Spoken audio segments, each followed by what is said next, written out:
과학의 기본량 할 거고요. 이게 기본량이 시험 범위에 안 들어가는 친구들도 있는데 과학의 기본량을 하는 건 굉장히 중요하거든. 왜냐면 우리가 앞으로의 진도를 나가는 데 있어서 이런 것들을 기본적으로 정의를 하고 나아가야 도움이 많이 될 거고, 내가 방학 때 했던 친구들한테는 첫날 이야기를 했었는데 간단하게만 다시 한번 얘기할게요. 그리고 쌤이 만든 말이라고 했던 거 기억나죠? 과학을 잘하려면 이 네 가지를 좀 기억하면 확실히 좀 도움이 될 거야. 규칙 같은 거야. 선생님이 만든. 선생님이랑 수업하는 친구들한테 선생님이 늘 이야기하는 규칙 같은 거거든요. 과학을 공부하는 데 있어서 제일 중요한 거는 용어 정리. 과학에서 문제를 풀 때 수학적인 기법, 수학적인 수식을 이용해서 푸는 경우가 굉장히 많은데, 과학에서 너네 이제 통합과학에서 푸는 수식은 그냥 곱하기, 더하기, 나누기, 빼기 요 정도밖에 안 들어갈 거야. 그리고 미지수 정도 쓰는 거, 1차 방정식 수준이지 2차 방정식 수준도 들어가지 않아. 과학 문제를 풀 때는. 근데 과학 문제를 못 푸는 이유는 뭐야? 뭔 말인지 몰라서 못 푸는 거야. 문제를 이해 못하는 친구들이 굉장히 많거든요. 그래서 제일 중요한 거, 용어 정리. 각각의 단원에서 용어 정리들이 굉장히 중요하고, 용어 정리를 해야 그때부터 시작이라고 생각하면 돼. 우리가 영어 공부하는데 알파벳을 안 하면, 파닉스 안 하면 시작을 못하는 거랑 똑같은 거라고 생각하면 돼요. 우리가 일상생활에서 쓰는 용어하고 과학에서 쓰는 용어가 다른 부분들이 조금씩 있어. 그런 부분들을 확실히 정의하고 넘어가야 수업하는 데 무리가 없을 것 같고, 그 다음에 얘기하는 게 기호하고 단위들. 과학에서는 굉장히 많은 기호하고 단위를 쓰거든요. 근데 맥락에 따라 그게 달라진단 말이지. 가장 많이 쓰는 게 이 M이라는 친구인데, M은 선생님이 이렇게 M을 대문자로 쓰면 선생님은 제일 먼저 뭘 생각하냐면 매스를 생각을 해. 질량이야. 그쵸?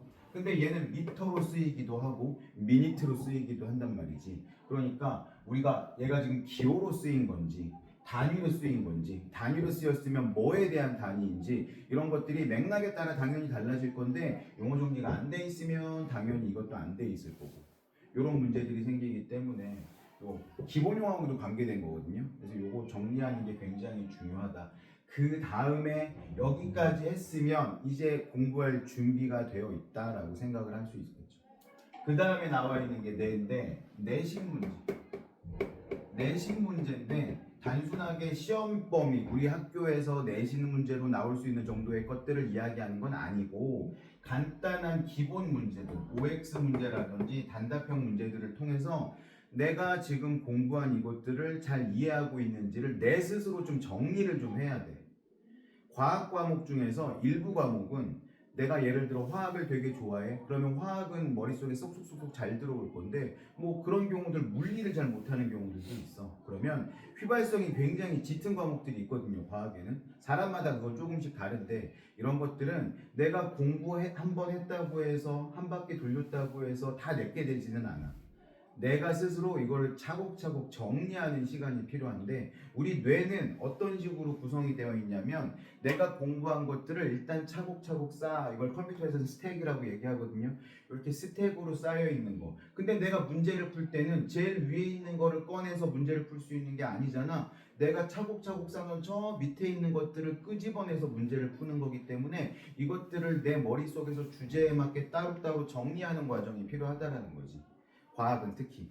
그래서 과학 문제를 풀 때는 이렇게 내신 문제라고 써놓긴 했는데, 간단한 단답형이나 OX 문제를 풀면서 내가 오늘 공부했던 것들을 정리하는 시간이 필요하고, 그 다음에 이것까지 완성이 됐으면 이제 심화 문제를 푸는 거예요.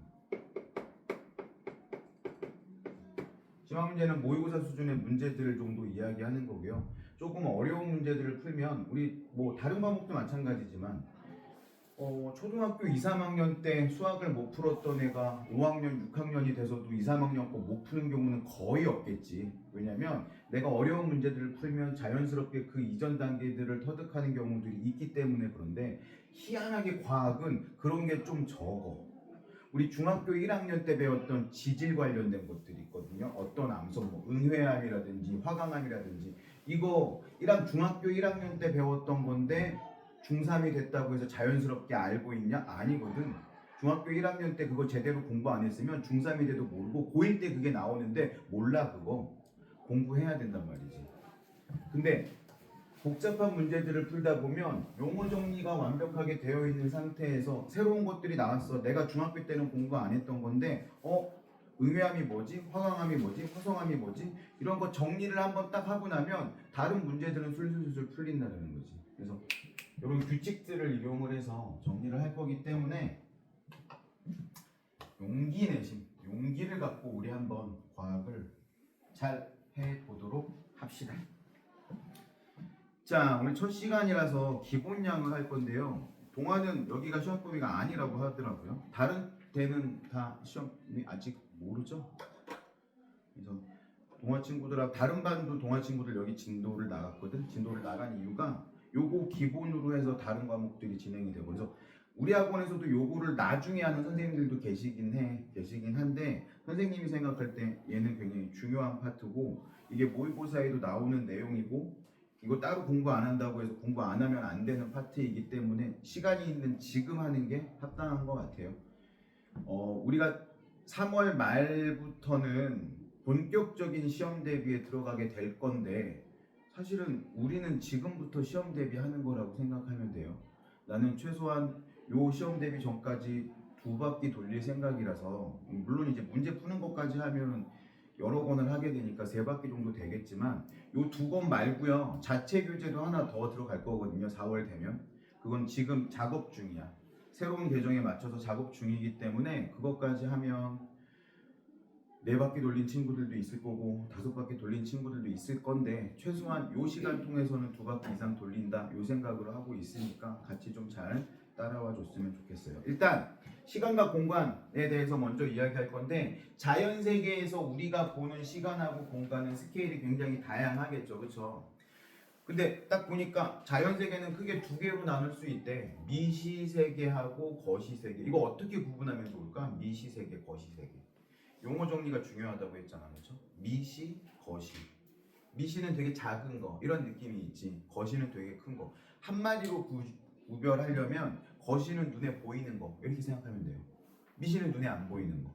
그렇게 얘기했더니 지난반에서 어떤 친구가 쌤 그러면 우주는 미시인가요? 안 보이는데요? 그렇게 생각하면 안 되지. 우리 눈에 못 담을 뿐이지 보이잖아. 그렇죠? 눈에 보이지 않는다라는 의미는 우리가 눈으로 분해능으로 구별할 수 없는 거, 세균이라든지 원자라든지 이런 것들은 우리 눈으로 볼 수가 없잖아. 쌤 저는 원자를 볼 수 있습니다. 뭐 이런 식으로 우기기 시작하면 한도 끝도 없는 거지만 미시세계는 눈으로 보이지 않는 것들을 구분한다라고 생각하면 되겠죠. 미시는 눈에 보이지 않는 거, 거시는 눈에 보이는 거 이런 식으로 구분하면 될 것 같고 그 다음에 나오는 것들이 이제 규모라는 건데 규모는 영어로 우리가 스케일이라고 하잖아요. 시간의 규모, 거리의 규모 이런 것들을 구분을 할 때 원자 단위, 분자 단위의 것들을 측정하는 그런 단위나 이런 것들이 있을 거고 세포 단위의 것들을 측정하는 이 규모의 기준이 있을 거고 그리고 세포들이 모여서 기관이 되고 기관들이 모여서 개체가 되는데 교재에 나와 있는 것처럼 사람은 하나의 개체라고 할 수 있겠죠. 이 개체들의 규모들이 있을 거고 일반적으로 성인들은 한 150에서부터 뭐 2m까지 다양하게 나타날 테니까 그 정도 스케일이 있을 거고 사람을 넘어가서 뭐 지구 단위의 그런 규모가 있을 거고 지구를 넘어서서 태양계 아니면 은하계 단위의 그런 규모가 있을 거고 다양한 규모들이 존재한다. 규모들이 존재한다라는 건 그 다양한 규모들을 측정하는 방법이나 이런 연구하는 기법들이 다양하게 달라질 수밖에 없다. 이런 것들을 이야기하는 거죠. 시간을 측정하는 거, 뭐 거리를 측정하는 게 제일 먼저 나올 건데 예전에는 시간을 어떻게 측정했었는지 들어보신 거 있어요? 혹시 조선시대 시간 측정법? 요거는 가끔 모의고사에도 나오더라고. 근데 뭐 예를 들어 이런 식으로 나오진 않아. 조선시대에는 양부일부로 시간을 측정 이런 문제 그런 지역적인 문제는 나오지 않지만 이게 어떤 식으로 측정을 하는 건지에 대해서 기억 니은 디귿으로 나오는 경우들은 왕왕 있어요. 그래서 조선시대 기준으로 얘기를 해보면 여기 나와 있네요. 조선시대에는 해시계인 양부일부하고 물시계인 자경루를 이용을 했대. 자경루 그림 혹시 본 적 있니? 본 적이 없으면 돈 보면 돼. 이게 10,000원짜리였나에 아마 그려져 있었던 걸로 내가 기억을 하거든요. 이렇게 막 용이 그림이 그려져 있는 통이 있고 뭐 돌로 돼 있고 물이 똑똑똑똑 떨어지면서 한 방울 두 방울 떨어지면서 시간이 되면 막 종치고 막 이런 것들이 나오거든. 굉장히 정밀하고요. 요거 선생님 알기로는 장영실이 만든 걸로 알고 있어요. 장영실이면 조선 세종 때니까 굉장히 조선 초잖아, 그쵸? 1400년대니까. 근데 굉장히 정확하다고 해요. 근데 아무리 정확하다고 해도 현재 우리가 사용하고 있는 시계보다 정확하지는 않겠죠. 지금 우리가 뭘 사용하냐면 세슘 원자시계라는 걸 사용하거든요. 세슘 원자시계 현재 첫 번째 줄에 나와 있는데 그거는 밑줄 좀 쳐주세요. 가끔 물어보는 경우들이 있어, 문제에서.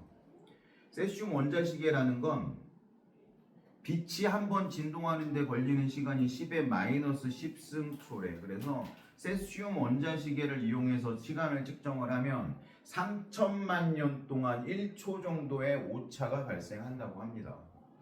사실은 애매한 게 그럼 이거를 어떤 거를 기준으로 증명을 할 거냐 이렇게 얘기하면 사실은 뭐 디테일한 것까지 우리가 다룰 수는 없겠지만 그만큼 세슘 원자시계가 정밀하다 요거 생각해 보면 될 것 같고 길이도 마찬가지죠. 눈으로 보이는 거 뭐 대충 잡아갖고 선생님 며칠 전에 이케아를 갔다 왔는데 책장을 사러 갔거든요. 아 근데 깜빡하고 내가 필요한 크기의 책장을 측정을 안 하고 왔어.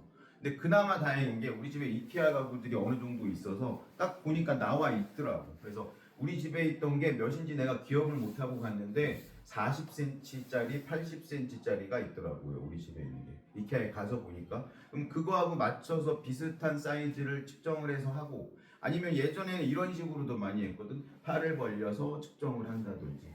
뭐 바지를 사러 갔어. 바지를 사러 갔는데 허리 인치가 정확히 나와 있지 않으면 어떤 방법을 쓰니 우리? 이렇게 버클을 채운 다음에 목에 이렇게 대보는 거 해본 적 있어? 안 해봤구나. 나만 무식한 방법을 쓰는 거였어. 이렇게 버클을 채워가지고 목에 이렇게 대보면 내 허리하고 거의 맞아 이게.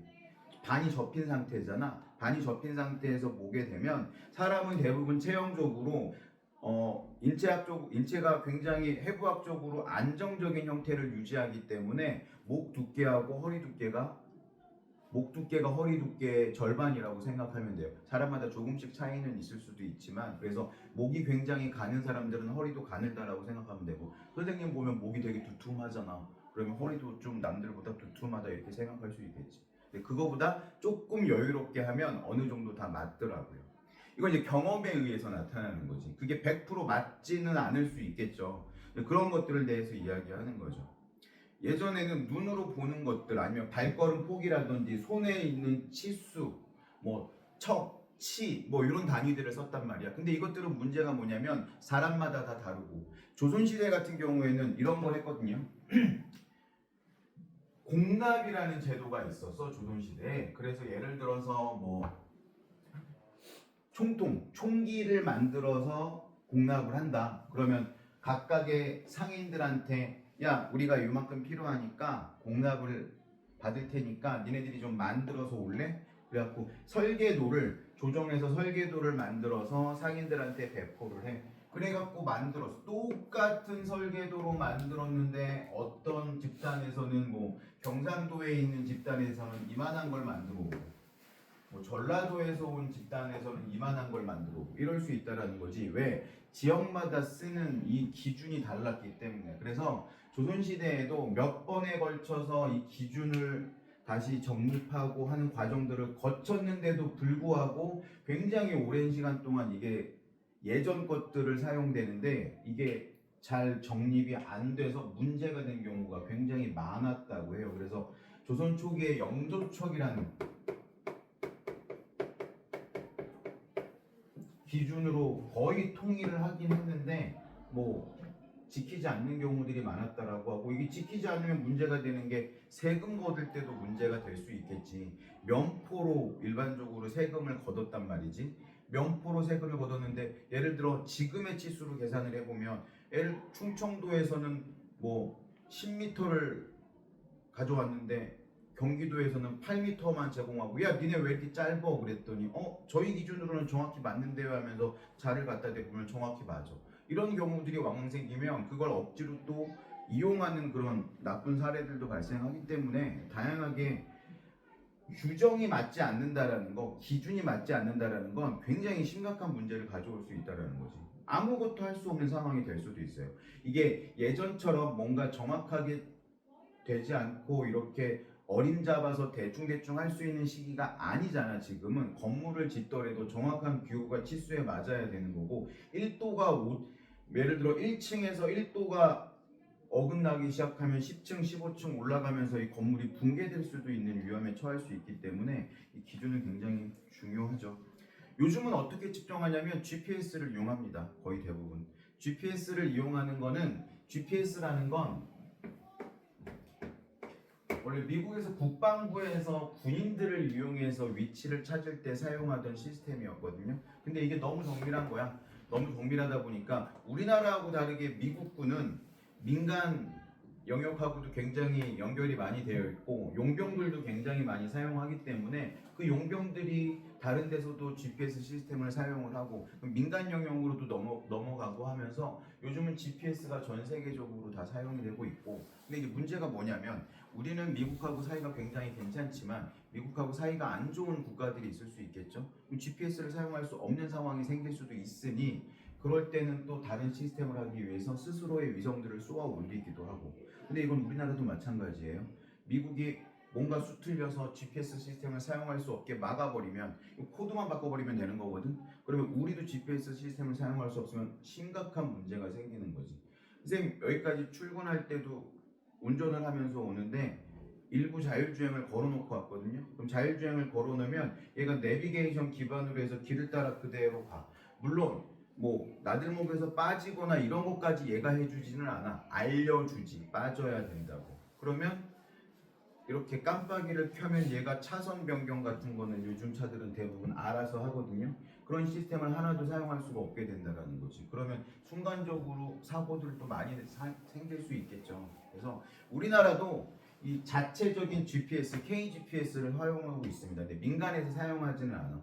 다분히 군용으로 사용할 수 있어. 미국의 GPS 시스템이 망가진다라는 거를 그 기준에 놓고 만들어 놓은 시스템이 우리나라도 있습니다. 그리고 요즘은 레이저빛이라든지 라이다라는 걸 이용을 해서 차간 거리라든지 이런 거를 측정을 해서 하기 때문에 이게 봐봐. 예를 들어서 내 차가 이렇게 레이저를 쏴서 앞차하고의 거리를 측정하면서 자율주행을 한단 말이야. 근데 만약에 얘가 1초마다 한 번씩 빛을 발산한다라고 하면 그 1초의 순간 동안 차는 굉장히 먼 거리를 날아가는 건 아니지. 운행을 하니까 굉장히 위험할 수도 있는데 거의 대부분의 차들은 1초에 한 60번 정도 빛을 쏴요. 그렇기 때문에 거의 실시간으로 앞차가 급정거를 하면 거의 요즘 차들은 급정거를 할 수 있지. 물론 내가 전방을 주시하고 있어야 되겠지. 내가 완전 딴짓하고 있을 수 있는 아직 그런 기술까지는 완벽하게 만들어지지 않았기 때문에 내가 완벽하게 딴짓을 하지는 못하지만 전방을 주시한 상태에서는 어느 정도 차들을 제어할 수 있는 상황까지는 왔다. 이렇게 생각하시면 될 것 같습니다. 그래서 요즘은 위성 시스템 GPS를 이용하는데 GPS는 위성이고요. 위성 시스템이야. 그래서 위성 3개가 있으면 삼각 측량으로 내 위치를 정확히 측정할 수 있는데 요즘은 거의 몇 센치 단위로 측정을 할 수 있습니다. 위치가 오차가. 그리고 3개가 있으면 측정을 할 수 있는데 5개가 있으면 더 정밀해지고요. 6개, 9개가 있으면 훨씬 더 정밀해지기 때문에 이 GPS 시스템을 이용해서 요즘은 뭐 거리라든지 내 위치를 측정하는데 사용을 한다. 그러면 이런 측정 기술이 활용이 되면 될수록 어떻게 되겠어? 우리 일상생활이 규격화되고 체계화되기 때문에 훨씬 편해지겠죠. 이 편해지는 내용들은 한번 쭉 읽어보시면 될 것 같습니다. 일상생활이 편해진데 뭐 반도체 공장, 의료진단, 우주 탐사의 다양한 분야에서 정밀 측정 기술이 활용되고 있고 이 정밀 측정도 굉장히 중요한 게 몇 년 전에 너희 기억할 수 있을까? 너희 초등학교 때였는데 일본이 우리나라한테 불화수소라는 거를 판매하지 않겠다고 선언을 한 적이 있었거든. 불화수소라는 물질 들어본 적 있어요? 화학식으로 쓰면 HF. 이 플로린화 수소. 우리가 읽을 때는 이 플로린을 우리말로 불소라고 하거든요. 불소 먹어봤지? 어렸을 때 그 유치원 같은 데서 이빨에 뿌려주던 거 있잖아. 이게 불소거든. 이빨 썩지 말라고 이에 코팅해 주는 거. 근데 요즘은 그거 안 한다고 하더라고. 잘 안 하는 것 같아. 우리 아이들도 안 했던 것 같아. 첫째 때는 했는데 둘째 때는 이거 불소 한다는 얘기 못 들었어. 불화수소가 굉장히 강한 산성 물질이거든요. 그래서 반도체를 만드는데 이게 꼭 필요해. 식각이라는 과정을 거쳐야 돼. 이제 우리 나중에 반도체가 나오면 그때 다시 한번 얘기할 거긴 한데 식각이라는 과정을 거치기 위해서 이 물질이 필요한데 이 불화수소를 굉장히 정밀하고 그러니까 불순물이 없는 상태의 불화수소를 사용해야 돼. 반도체 공정에서는. 왜냐면 나노 단위의 그런 측정을 해야 되는 데이기 때문에 불순물이 거의 없어야 되는데 이걸 우리나라에서도 생산할 수 있기는 하지만 일본께 훨씬 더 불순물이 없대. 시그마 6라고 하거든요. 시그마 6는 불순물이 0. 하나, 둘, 셋, 넷, 다섯, 여섯, 1% 미만인 거. 그러니까 거의 순도 100%라고도 할 수 있을 정도의 순수한 농도의 불화수소를 뿌려가지고 식각 과정을 거치는데 일본에서 이걸 팔지 않겠다라고 했어.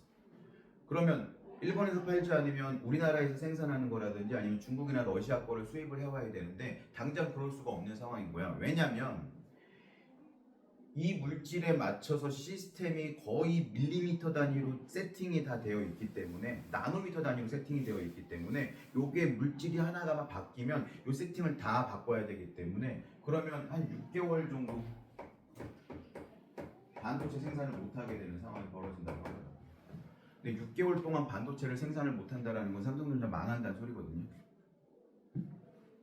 근데 잘 해결했지. 우리가 어떻게 뭐 그 디테일한 것들은 나중에 시간이 있으면 얘기를 할 거고 잘 해결이 돼서 큰 문제 없이 지나갔습니다.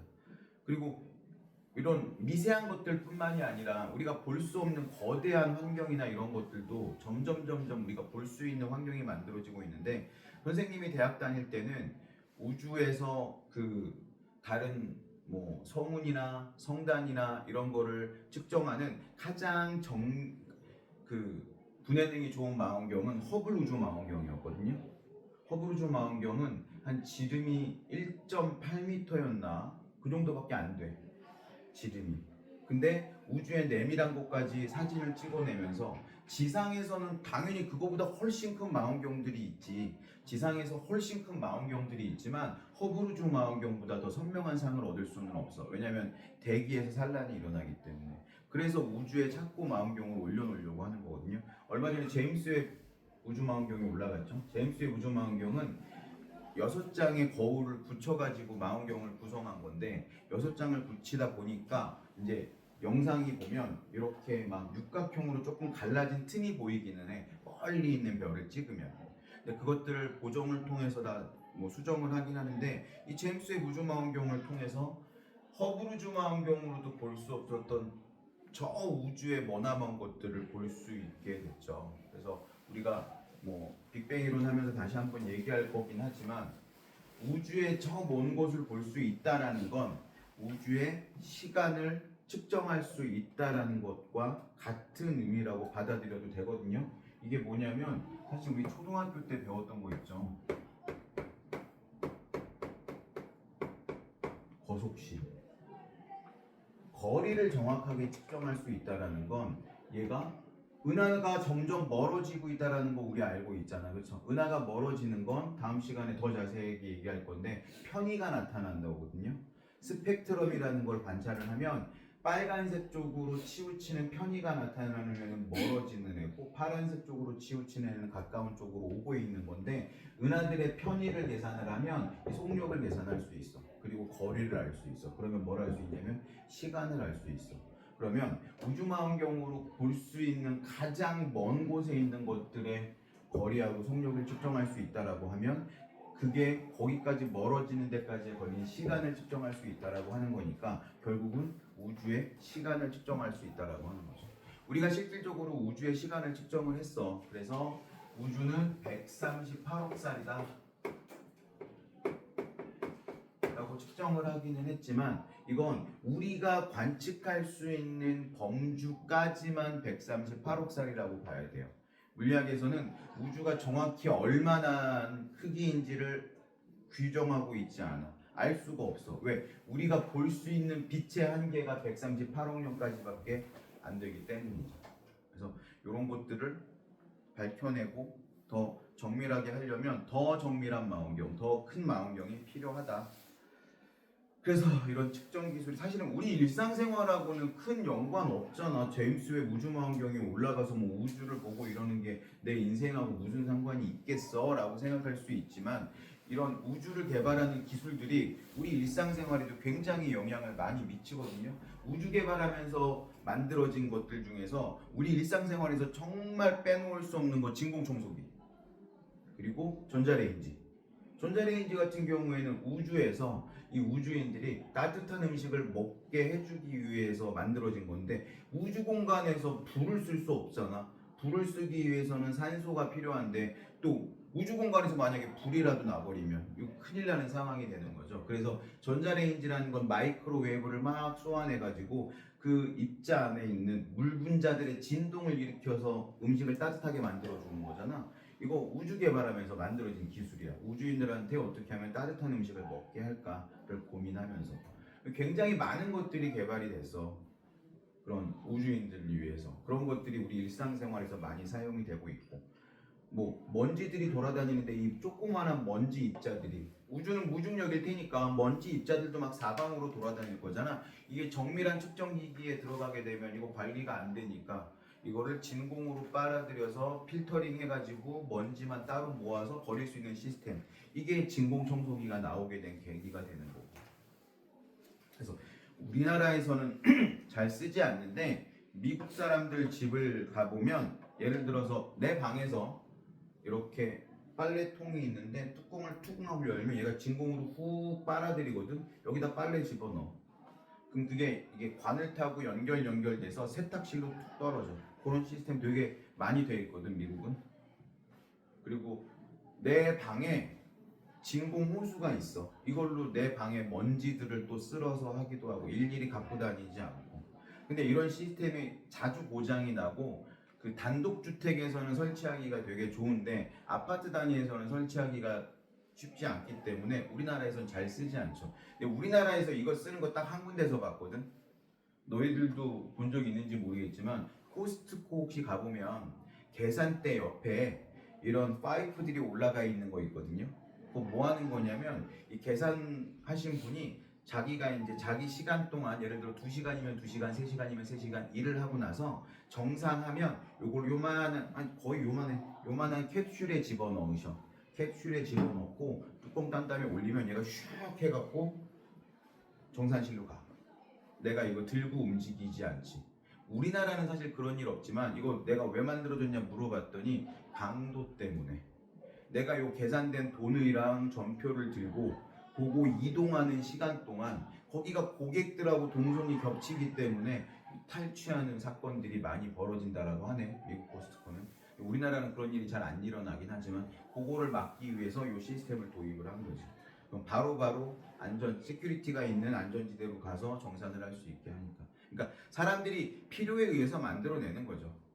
상황이 따라 다르니까. 그 시스템을 우리나라에 가져왔지만 우리나라에서는 사실 그렇게 필요 없는 시스템이나 하지만 계속 이용을 하는 거고. 자, 그래서 기본량이라는 게 나옵니다. 기본량 교재에 7개 있거든요. 이거 하나씩 좀 읊어봐 주실래요? 뭐부터 할까요? 얘기해 줘봐 빨리. 시간,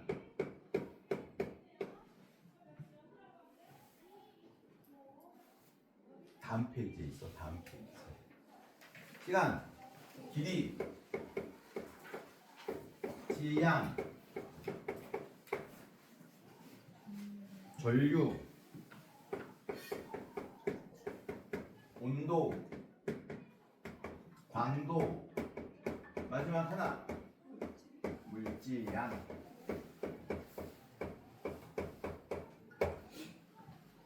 내가 며칠 전에 되게 재밌는 얘기를 들었는데 내 글씨를 보더니 어떤 애가 그렇게 얘기하더라고. 선생님, 왜 중딩 여자애처럼 글씨를 쓰세요? 뭘 보고 중딩 여자애라 그러는 거야. 그랬더니 걔가 딱 두 가지를 짚었는데 리을 그리고 이게 미음이나 비읍 쓸 때 크게 쓰는 거. 그래서 억지로 지금 저거 조그맣게 쓴 거야. 저거 물질량. 근데 원래 물질량 이렇게 쓰거든. 이렇게 쓰는데 리을이 3개나 들어가네. 이걸 보고 중딩 여자애처럼 글씨를 쓴다고. 반백살 먹은 아저씨한테 할 얘기야 그게? 아무튼 시간의 단위 뭐예요? 세컨즈. 길이는 미터, 질량은 킬로그램, 전류 암페어, 온도 켈빈, 광도 칸델라, 물질량은 몰. 이 중에서 우리가 고등학교 졸업할 때까지 여기서만 배우는 애 있어. 광도. 안 배워. 안 써 우리. 앞으로도 안 쓸 거고 거의 대부분의 친구들은 평생 가면서 한 번도 안 쓸 수도 있어. 이 광도라는 건 언제 쓰냐면 이제 조명 관계된 일을 할 때는 주로 많이 쓰는데 나도 인생을 살면서 저 칸델라를 몇 번 안 써봤어. 그러니까 선생님이 잠깐 이제 학원 강사하기 한 10여 년 전쯤에 사업을 잠깐 했었는데 물론 아주 시원하게 말아먹었지. 그때 뭘 했었냐면 전기 설비 관련된 거, 조명 관련된 일을 했었는데 이제 갖고 다니는 장비가 있어. 선생님이 갖고 다니는 장비가 있었는데 조명 측정하는 거였어. 그래서 공간마다 이 조명에 요구되는 정도가 다르거든요. 그리고 이런 색깔 흰색 빛이 나오는 거를 주광색이라고 하고 요 빛 말고 이렇게 노란 빛깔 나오는 거 있어요. 전구색이라고 하는데 사람마다 원하는 색깔과 이런 색감, 느낌이 있어. 색깔도. 그래서 좀 따뜻하게 느끼려면 요거 말고 주광색을 하면 좀 따뜻한 느낌이 들고 얘는 햇빛하고 같은 색깔이기 때문에 그냥 햇빛하고 동일한 밝기를 주기 위해서 이 주광색을 쓴다라고 하면 되는데 그리고 이 광도에 따라서 이게 차이도 있고 막 광도, 채도 이런 거를 다 감안을 해가지고 고객하고 계약을 하는데 그때 쓰고 그 뒤로 한 번도 써본 적이 없어 나도. 그리고 물질량은 어디서 나와요? 물리에서는 안 나오죠? 지구과학에서도 안 나오고 얘는 화학할 때만 나와.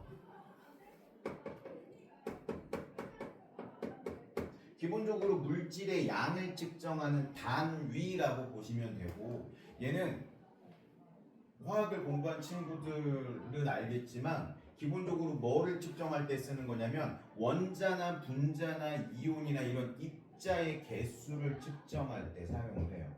그러니까 단순하게 하나만 얘기해주면 얘 기준이 뭐가 되냐면 이 탄소가 기준이거든요.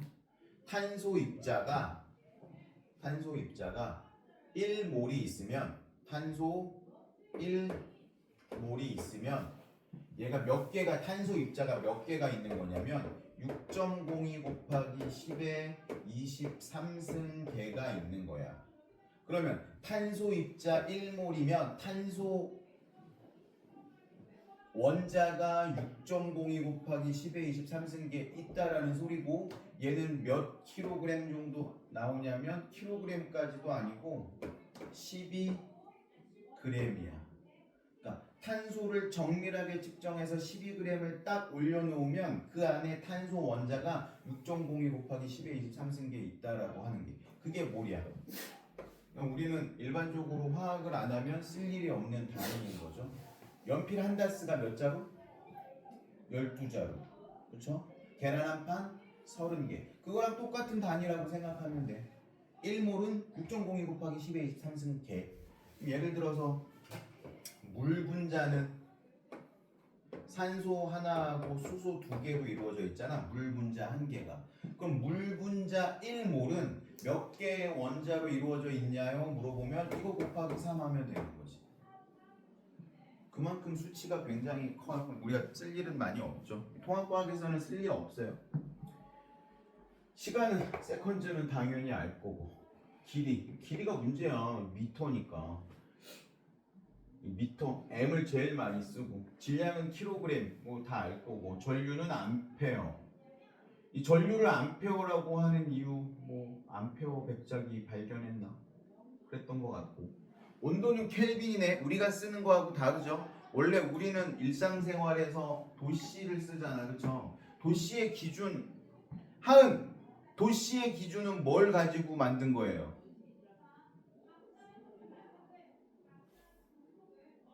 뭐 이게 뭐야? 네 손은 너 손을 기준으로 만든. 그러니까 온도 말하는 거예요. 온도. 뭘 기준으로 도씨를 설정을 했냐고. 화씨. 뭐래? 화씨가 왜 나와 여기서? 내가 제일 싫어하는 게 화씨야. 왜요? 선생님 초등학교 때 이거 계산하는 거 나왔거든. 뭐 34점 몇 해가지고 나 지금도 계산하기 싫어. 왜 외워야 되는데 이걸 화씨를 우리가 섭씨. 섭씨, 도씨. 기준이 뭐냐고. 기준. 얘를 읽는 것만. 얘는 뭘 기준으로 한 거냐면 물을 기준으로 한 거예요. 물이 어는 점 0도씨, 물이 끓는 점 100도씨. 그리고 요걸 100칸으로 나눈 거야. 그래갖고 쭉쭉쭉쭉 떨어져. 근데 우리 그거 알고 있잖아. 입자라는 건 온도가 낮아지면 점점 운동성이 줄어든다는 거 알고 있죠. 그러면 온도가 낮아지면 점점 입자의 운동이 줄어들 텐데 0도씨에 있는 얼음이라고 해도 우리가 눈으로 볼 때는 가만히 있는 것 같지만 고체인 얼음도 입자들이 진동을 하고 있는 거라고. 그쵸? 근데 이 진동이 완전히 멈추는 온도가 몇 도예요, 그러면? 마이너스 몇 도 정도 되면 완전히 입자의 운동이 멈출까? 마이너스 273도씨가 되면 모든 입자의 운동이 멈춰. 여기를 절대 영도라고 하고 0K라고 합니다. 그리고 켈빈 온도는 여기에서부터 똑같이 올라가. 그래서 0도씨는 273 켈빈이고요. 100도씨는 373 켈빈이야. 우리가 무슨 공식 넣어가지고 할 필요 없이 그냥 273만 더해주면 돼. 도씨 온도에서. 이게 켈빈 온도의 기준이. 얼마나 간단하냐. 화씨처럼 막 공식 집어넣어가지고 막 34.2인가 34.4인가 막 그래. 막 이거 계산 그럴 필요가 없다라는 거지. 선생님이 이거 초등학교 때 되게 열심히 했었거든. 왜 열심히 했냐면 선생님 목적이 있었어. 미국으로 유학 가는 게 꿈이었어. 그래갖고 미국 사람들이 쓰는 화씨 이걸 당연히 알아야 돼 이런 생각도 있었고 이게 시험 문제로 나오기도 했었고. 그리고 우리나라에서는 미터법을 쓰는데 미국은 미터법이 아니란 말이야. 야일, 뭐 마일, 야드 막 이런 걸 쓰니까 그것도 나는 공부해. 다른 애들은 그거 공부 안 하고 이것만 시험 공부할 때 나는 그것까지 공부했었어. 나는 미국으로 유학 갈 거니까 이런 거 알아야 돼. 하나 소용없는 일이 됐죠. 유학을 가지 않았기 때문에 쓸데없는 일이 되어버렸지. 하지만 요거는 알아야지. 켈빈 온도는 일반적으로 과학에서 주로 사용되는 온도고 왜 이렇게 얘네 때문에 생긴 거야 사실은. 얘네들이 끝까지 이걸 고집하니까 야 그럼 우리 통일된 걸 하나 만들자. 과학 분야에서만큼은. 그래서 켈빈 온도라는 게 딱 좋잖아. 절대 영도부터 시작하니까 얼마나 보기 좋아. 선생님이 되게 잘 쓰는 온도는 그래서 300K야. 딱 떨어지니까 27도죠.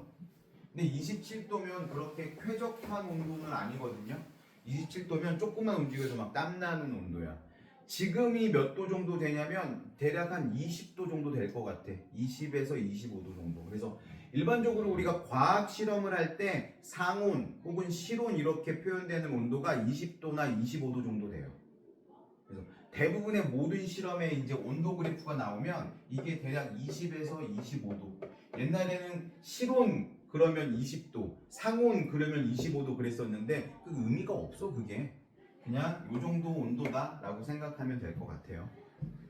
다른 것들은 뭐 다 아는 것들이니까 넘어가고 요것들을 기본량이라고 합니다. 이 기본량을 이용해서 만들 수 있는 또 단위들이 있죠. 얘들은 기본량이라고 하는데 이 기본량을 이용해서 만드는 것들을 유도량이라고 해요. 일단 길이부터 한번 봅시다. 길이가 나왔으면 길이가 미터야. 넓이가 나와야 되겠지? 넓이는 가로 곱하기 세로니까 미터의 제곱으로 표현할 수 있을 거고 넓이가 나왔으면 부피도 나올 수 있겠네요. 부피는 가로 곱하기 세로 곱하기 높이니까 미터의 세제곱이 되는 거고 부피가 나왔어? 그러면 밀도도 나올 수 있겠네요. 밀도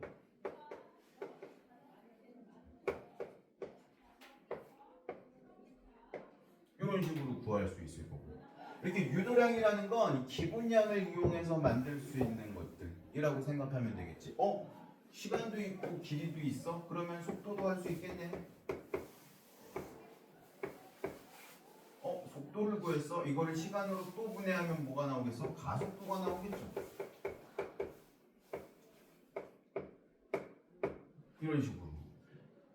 유도량을 외울 필요는 없겠지. 이거 외울 필요 없어. 유도량 외울 필요 없고 이렇게 유도된다라는 거. 그러니까 보면 기본량 하나로만 나와 있는 것들하고 기본량 2개 이상으로 조합한 것들, 얘는 이제 유도량이 아니라 기본량이니까 조합한 것들을 유도량이라고 하는 거고, 교재에 나와 있는 것들 여러 개 있네요. 그쵸? 부피, 넓이에 관한 거, 뭐 밀도, 힘에 관한 거, 압력에 관한 거, 농도에 관한 거, 이런 것들 다양하게 유도량으로 우리가 사용할 수 있다. 그리고 내가 이 얘기 가끔 하거든요. 과학은 수학에 비해서 친절한 학문이야. 굉장히 친절해. 왜 그러냐면 봐봐.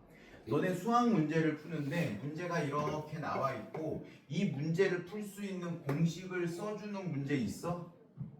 없잖아. 과학은 있어. 공식 알려줘. 왜? 이게 공식이야. 단위가. 그렇잖아. 킬로그램을 부피로 나누는 거. 밀도 원래 이렇게 중학교 때 선생님이 가르쳐 주거든요. 하트를 반으로 자르면 이게 밀도야. 왜? 밑에 부위, 위에 질량. 부피분의 질량.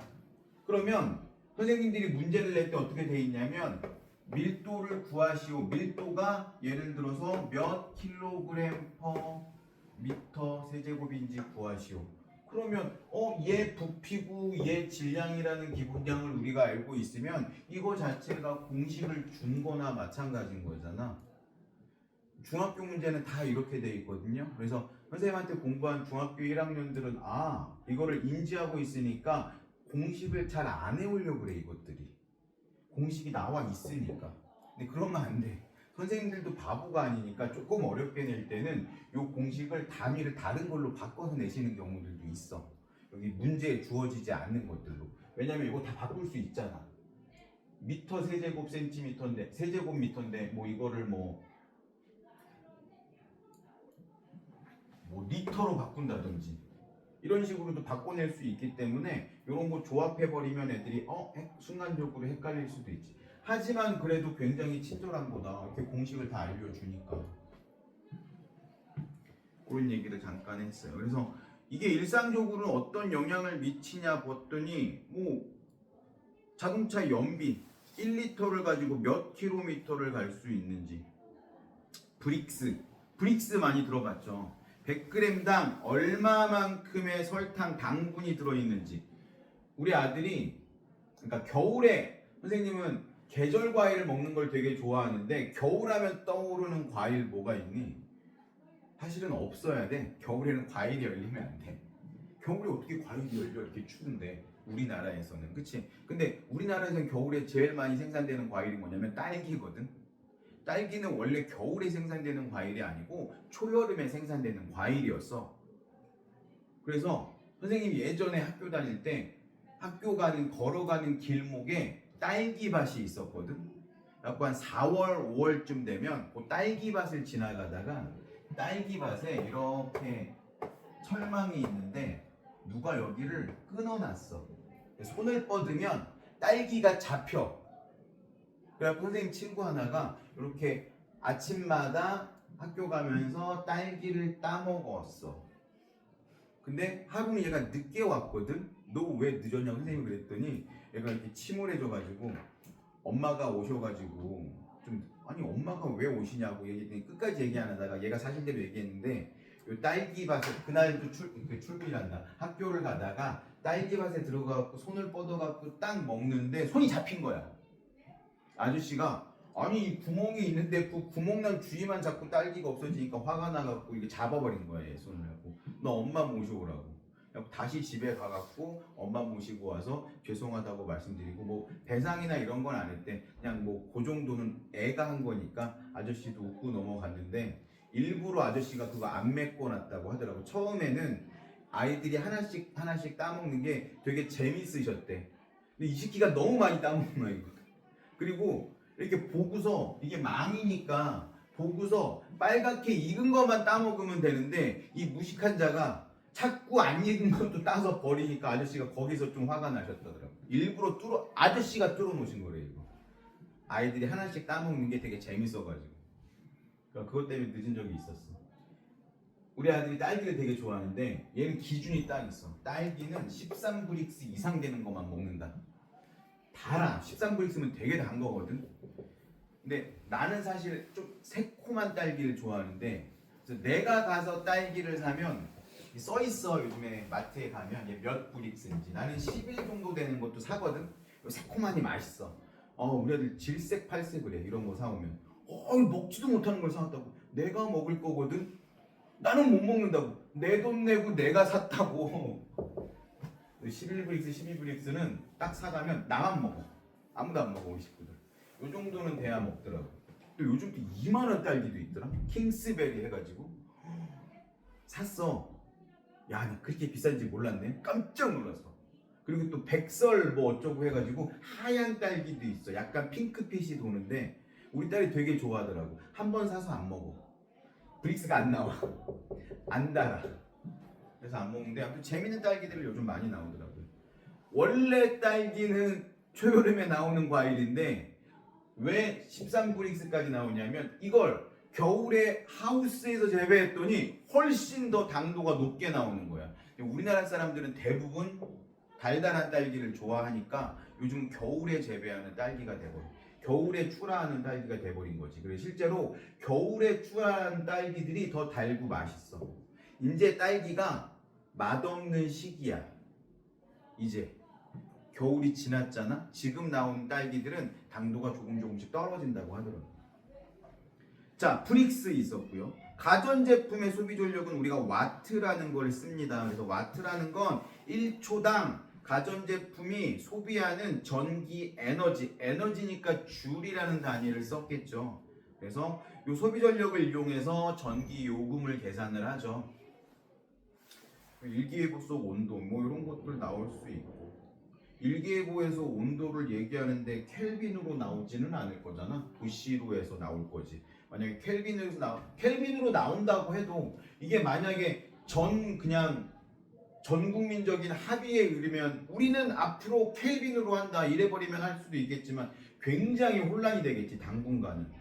우리가 도시를 쓰는 거에 너무 익숙해져 있기도 하고, 왜? 도시가 물을 기준으로 한 거기 때문에 우리하고 딱 맞아. 그래서 0도에 가까우면 되게 춥다라는 게 머릿속에 인지가 팍 돼 있는 상황이잖아. 근데 만약에 켈빈으로 쓴다 그러면 우리는 헷갈리겠지만 이제 자라나는 아이들은 전혀 헷갈릴 게 없겠지. 걔들은 그거에 맞춰서 사고를 하게 될 테니까. 우리의 사고는 벌써 그거에 굳어져 있는 거야.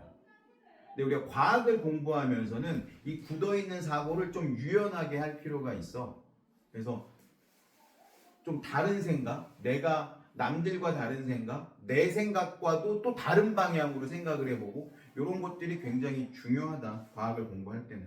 근데 나도 잘 못해. 그런 것들을 늘 하던 대로, 문제 풀 때도 늘 풀던 대로 푼단 말이야. 근데 나는 괜찮지. 이제 시간이 너무 많이 지났고 내가 뭐 새로운 거를 공부하지 않을 거기 때문에 나는 관계없지만 너희들은 문제를 풀 때 좀 다양한 방법으로 시도해서 문제를 풀었으면 좋겠어요. 미터법이라는 게 제정이 됐어.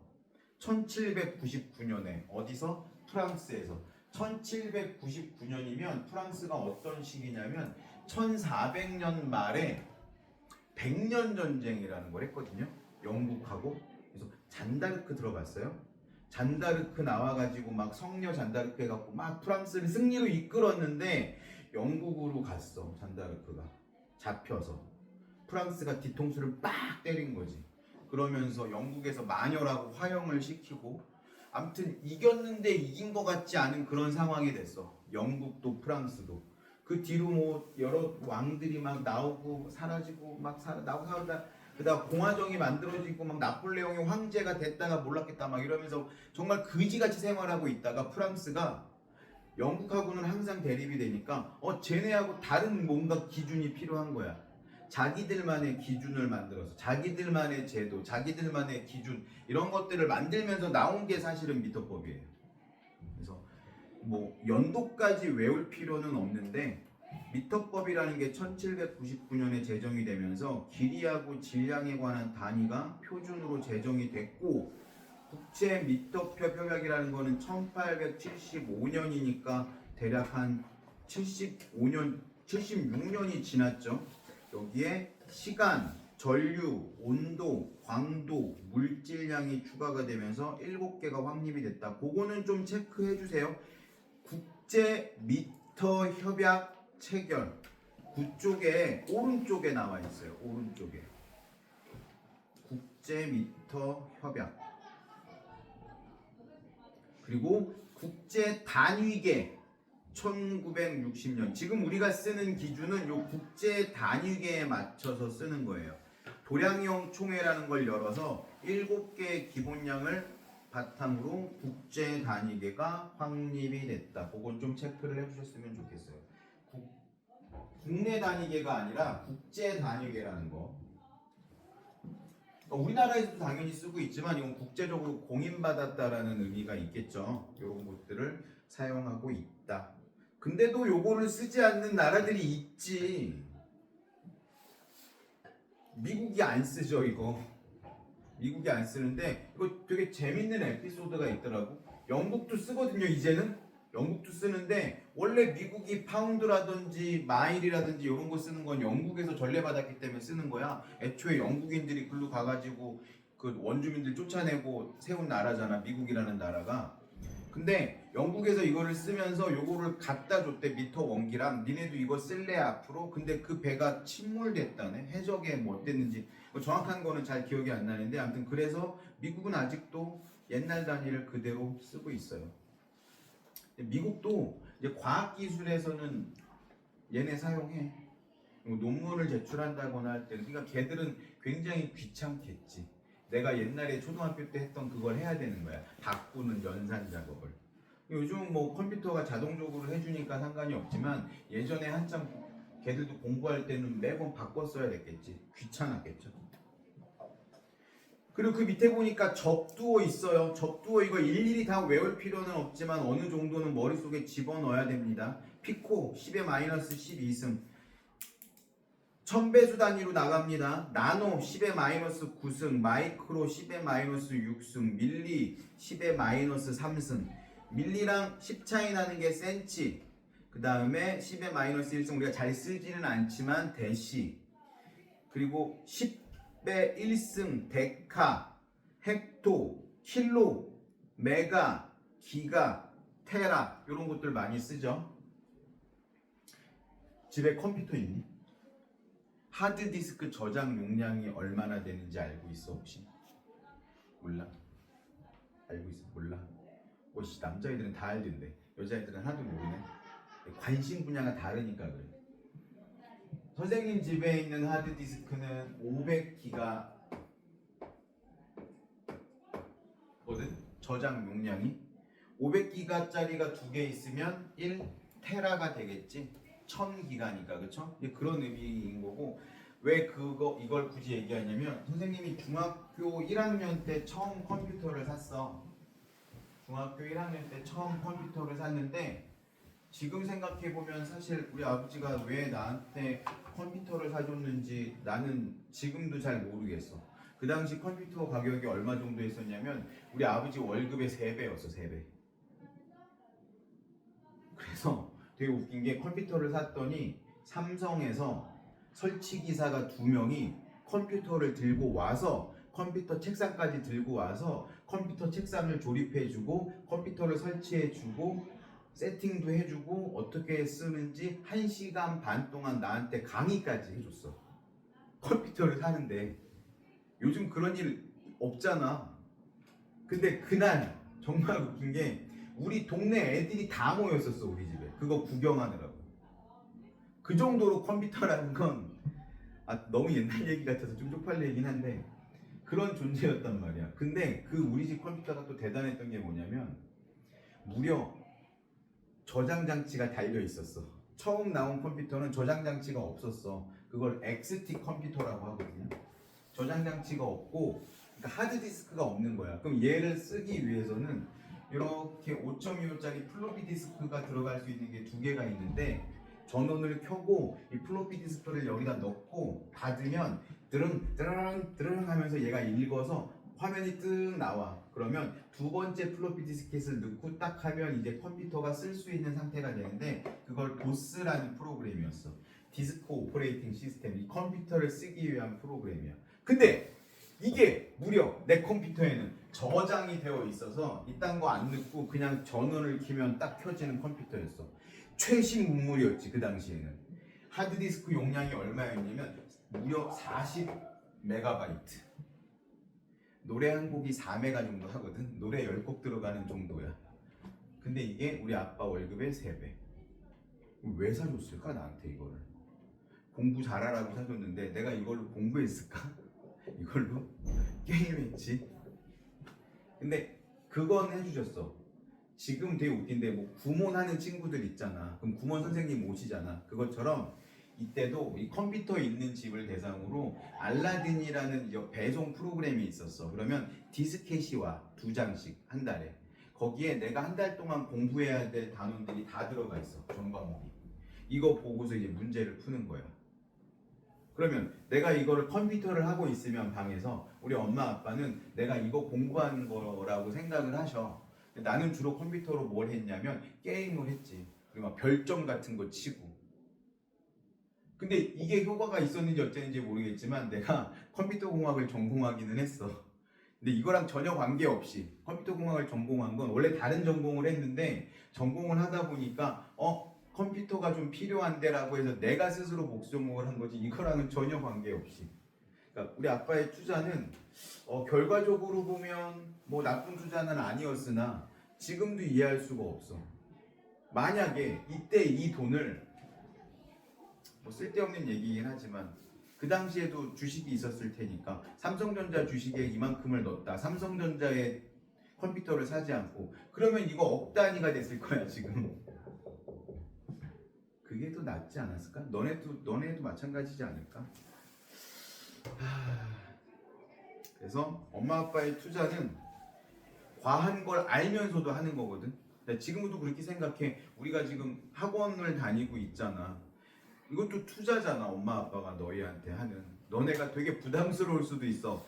선생님 수학학원 다니는데 과학학원까지 해야 돼 엄마? 나 안 하고 싶은데? 이렇게 얘기하고 싶을 수도 있는데, 엄마 아빠의 투자가 좀 빛을 발하는 순간이 왔으면 좋겠어요 선생님. 자, 넘겨봅시다.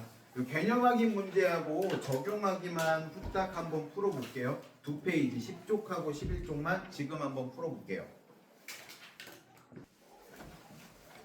측정 표준과 정보.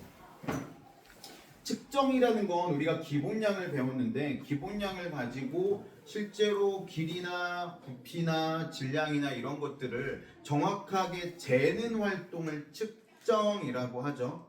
그래서 어떤 대상의 물리량을 기준으로 되는 양과 비교해서 수치와 단위로 나타내는 걸 측정이라고 합니다. 당연히 측정을 하기 위해서는 적절한 단위도 필요할 거고 적절한 기구도, 적절한 도구가 필요하겠죠. 그리고 이렇게 정밀하게 정확하게 측정하는 것 자체가 시작인 거지. 기술과 과학 발전, 그리고 당연히 지금 하는 활동, 모든 활동의 시작이라고 할 수 있겠죠. 측정은 그만큼 중요하다. 그 왼쪽에 보면 매스 실린더 있거든요. 요거 가지고 한번 먼저 얘기해 봅시다. 매스 실린더라는 건 요렇게 생긴 기구, 액체를 주로 담는 기구죠. 그래서 요렇게 돼 있고 눈금이 막 나와 있는데, 여기에다가 물을 넣으면, 물을 좀 약간 오버해서 그리면 이런 식으로 표면 장력에 의해서 올라가거든요. 그러면 여기가 예를 들어서 요렇게 놓고 여기가 80이라고 하고 여기가 70이라고 하고 요 가운데가 75라고 해봅시다. 얘는 80이라고 읽어야 돼, 75라고 읽어야 돼, 70이라고 읽어야 돼. 70 손, 75 손, 80 손. 이자들이 손을 안 들기로 서로 맹약을 했나? 몇이라고 읽어야 될 것 같아요? 알면서 대답 안 한다. 이 70이라고 읽어야 돼. 이거 70이야 70. 그리고 얘 볼 때도 있잖아. 눈을 여기에 맞춰서 봐야 돼. 이렇게 보면 정확한 수치를 볼 수가 없어. 근데 대부분 메스실린더 책상에 있을 테니까 이렇게 위에서 이렇게 보고 하는 경우들이 있거든. 이래도 정확하게 볼 수 없고 메스실린더의 이 눈금 수면을 정확히 이렇게 눈에 맞춰서 눈이 여기에 딱 가서 읽어야 돼요. 얘를. 70입니다. 70. 이렇게 올라간 건요. 선생님 요만큼 어떻게 할 거예요? 이거는 표면 장력에 의해서 밀려 올라간 것일 뿐 이거는 의미가 없는 부피입니다. 그래서 이거는 딱 이렇게 70이라고 읽어야 된다. 그리고 만약에 이게 정확하게 수치가 딱 나와 있지 않고 눈금 사이면 이거는 자기가 나름대로 얘가 뭐 열등분 해가지고 대충 어느 정도 되는지를 이렇게 읽어야 된다라는 거지. 그래서 정확하지 않을 수도 있어. 얘가 눈금이 이렇게 세밀하게 나와 있지 않으면 그럼 우리는 눈금이 세밀한 기구로 다시 측정을 해야 되겠지. 정확하게 알고 싶으면. 그리고 요거랑 비슷하게 또 요런 기구 많이 쓰거든요. 요렇게 생겨 있어. 부피 플라스크라는 거 이제 앞으로 실험을 하게 되면 학교에서 사용하게 될 건데 일반적으로 학교에서 쓰는 부피 플라스크는 딱 두 가지 종류입니다. 1리터라고 써 있는 부피 플라스크하고 500ml라고 써 있는 부피 플라스크하고 얘는 여기에 이렇게 눈금이 가 있어. 얘는 뭐냐면 이 눈금까지 정확히 맞추면 1리터라는 거야. 왜냐면 이렇게 너무 넓으면 채우다가 오버할 수도 있어. 비커에다가 이 용량을 채우면. 그래서 이렇게 목이 짧아, 목이 폭이 좁아. 그래서 여기까지 채우고 여기 위에를 채울 때는 찔끔 해가지고 정확히 채우라는 거죠. 이런 기구들을 사용하기도 할 거예요. 비커, 메스실린더, 부피 플라스크. 그래서 과학 실험에 나오는 그러니까 교과서에 보면 뭐 탐구자료창 해가지고 이런 식으로 과학 실험들 나오는데 그 기구들은 무조건 외워줍니다. 과학 교재에 나오는 기구들. 중학교 때도 그런 것들 시험 문제에 나왔었죠. 적절한 기구나 적절한 측정 도구들은 우리가 반드시 기억을 하고 있어야 된다. 선생님이 외우라고 이야기하지 않아도 무조건 과학 기구는 실험 기구는 외워야 되는 거예요. 자, 그 다음에 나오는 게 어림이거든요. 어림 동그라미 좀 쳐주세요. 측정은 다 알아. 근데 어림에 대해서 잘 오해하고 있는 경우들이 있더라고. 어림, 어떠한 양을 추정하는 활동이래요. 추정하는 활동이고 측정 도구가 없이 내가 그동안 알고 있던 경험이나 정보에 의해서 값을 대략 가늠하는 건데 어림 그러니까 이거 과학적이지 않네 이렇게 얘기할 수도 있는데 어림은 굉장히 과학적인 과정이야. 왜냐면 어림을 정확히 해야 내가 저거를 측정할 때 어떤 정밀한 도구를 사용을 할지 이런 것들을 추정할 수 있는 단계이기 때문에 어림은 굉장히 중요한 활동이다. 이렇게 생각하시면 돼요. 그래서 동그라미 1번에 이렇게 나와 있네요. 어림은 측정 경험, 과학적인 사고 과정, 자료를 바탕으로 수행한다. 이렇게 되어 있죠. 당연히 내가 뭐 비슷한 것들을 많이 수행을 했으면 더 정확하게 측정할 수 있겠지. 뭐 아파트 짓는 분들은 건물만 딱 보고 이거 선생님은 아직까지 뭐 내가 아파트를 지어본 적이 없으니까 저게 몇 층짜리 아파트인지 보려면 어떻게 세잖아. 하나 창문 나와 있는 거 하나 둘 셋 넷 다섯 저건 15층 와 저건 왜 이렇게 많이 올라가지? 저거는 33층 이런 식으로 세는데 아파트 건설하시는 분들은 쓱 보면 저거는 대략 한 25층짜리 건물이겠네 30층짜리 건물이겠네 이런 식으로 할 거잖아. 그러면 예를 들어서 내가 뭐 삼성 레미안을 건설하는 회사의 총괄로 있었던 사람이야. 그러면 아파트가 15층짜리 아파트인데 동이 20개가 들어가고 한 동당 4호씩 한 층에 뭐 4호씩 들어가면 예산은 대략 얼마 정도 나올 거고 야 이 지역 지가가 대충 요 정도 될 테니까 총 건설비가 뭐 몇백억 정도 들어갈 거고 그러면 우리가 몇백억 정도의 예산을 잡으면 얼추 맞추겠네. 그러면 내가 이 사업을 할지 말지를 결정할 수 있겠네. 이렇게 어림잡아서 빨리 결정을 해야 그 다음에 디테일하게 정확하게 계산을 해서 이 사업을 진행할지 안 할지를 결정할 거 아니야. 그럼 어떤 사람이 내가 건물을 짓고 싶어. 이런 부지가 있어. 한 4층짜리, 5층짜리 꼬마 건물을 짓고 싶어. 4층에서는 내가 살 거야.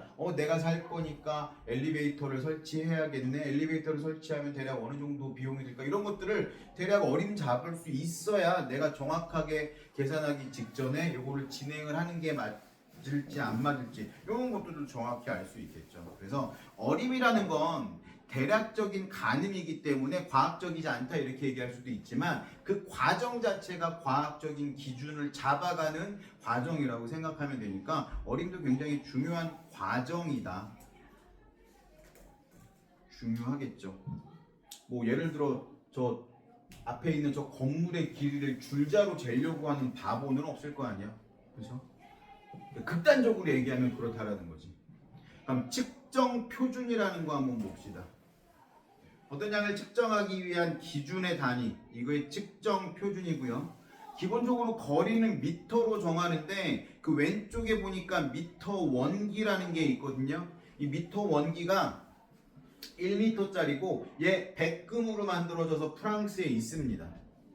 그럼 왜 백금으로 만들어졌을까? 이 미터 원기를 왜 백금으로 만들었을까? 이거 기억할지 모르겠네.